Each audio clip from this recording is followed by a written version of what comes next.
સરકારે સંચાર સાથી મામલે એક મોટો યુટર્ન લીધો છે અને સ્પષ્ટતા કરી દીધી છે કે મોબાઈલમાં પ્રી ઇન્સ્ટોલ્ડ આ એપ્લિકેશન હવે આપવી ફરજિયાત નથી. પરંતુ આ સમગ્ર મુદ્દામાં એક વાતની ચર્ચા નથી થતી, એ છે સંચાર સાથીના મહત્ત્વના ફીચર્સની. એમાં 7 મહત્ત્વના ફીચર્સ છે જે તમને ખબર હોવી જ જોઈએ.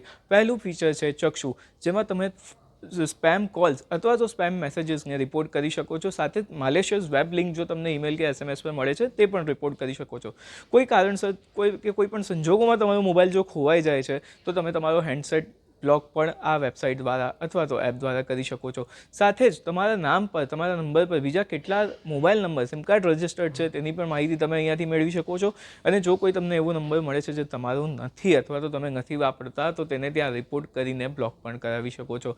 સાથે જ તમારો મોબાઈલ જે છે તે જેન્યુન છે કે નહીં તેની પણ માહિતી તમે આ વેબસાઇટ દ્વારા ચકાસી શકો છો. આ ચોથું મહત્ત્વનું ફીચર છે. પાંચમું ફીચર છે કે જો તમને કોઈ ઇન્ટરનેશનલ કોલ આવે છે પરંતુ ઇન્ડિયન નંબરથી, જેવા કિસ્સામાં ફ્રોડ થવાની શક્યતા ખૂબ હોય છે, તેને પણ તમે આ વેબસાઇટ પર રિપોર્ટ કરી શકો છો. આ પાંચમું મહત્ત્વનું ફીચર છે વેબસાઇટનું.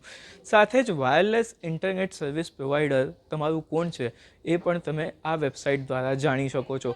અને નવું અને ખૂબ જ મહત્ત્વનું ફીચર જે અત્યારે વેબસાઇટ પર લાઈવ થઈ ગયું છે એ છે ટ્રસ્ટેડ કોન્ટેક્ટ્સનું, જ્યાંથી તમે બેંક અથવા તો કોઈ પણ ફાઇનાન્શિયલ ઇન્સ્ટિટ્યુશનના ઓફિશિયલ ઈમેલ આઈડી અને કસ્ટમર કેરના નંબર્સ મેળવી શકો છો.